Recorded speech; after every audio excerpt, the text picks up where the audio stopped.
બોટાદના કુંડલી ગામ નજીક રેલવે ટ્રેક પર મોડી રાત્રિના ટ્રેનનું એન્જિન બંધ થયાનો મામલો ઘટનાને લઈને railway Botad SP DYSP railway અધિકારીઓ રેલવે પોલીસ ઘટના સ્થળે પહોંચી હતી। રેલવે પાટા પરથી લોખંડના ટુકડા મળ્યા હોવાની પ્રાથમિક વિગતો જાણવા મળી। ટ્રેન ઉથલાવવાનો પ્રયાસ થયો હોય તેવી આશંકાએ તપાસ હાથ ધરી।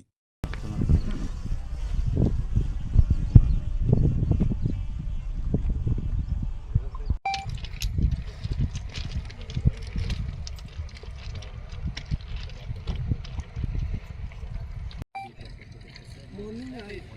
यस मॉर्निंग में एक ईमेल आता है लास्ट तो उसका रहता है 6 बजे तक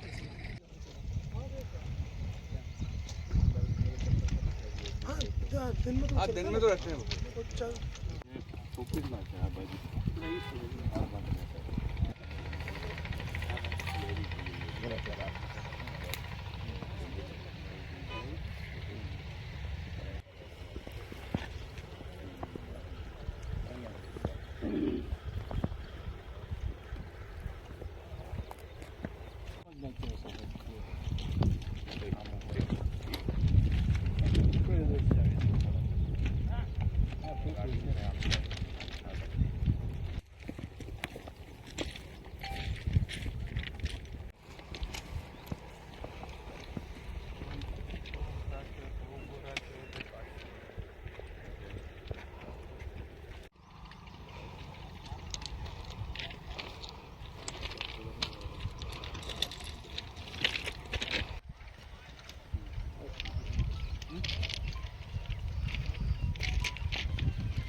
બોટાદ જિલ્લાના રાણપુર પોલીસ સ્ટેશનની હદમાં કુંડલી ગામથી લગભગ 2 કિલોમીટરના અંતરે આજે રાત્રિના વહેલી સવારે ઓખા ભાવનગર 19-210 પેસેન્જર ટ્રેન છે એ જતી હતી ત્યારે કોઈએ ટ્રેનના પાટાની વચ્ચે જૂનો પાટાનો ટુકડો આશરે 4 ફૂટ લંબાઈનો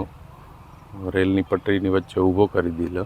અને જે સ્લીપર્સ હોય છે સિમેન્ટના એની બાજુમાં એના લીધે આ ટ્રેનનું એન્જિન અથડાવાથી ટ્રેન ઊભી રહી ગયેલી અને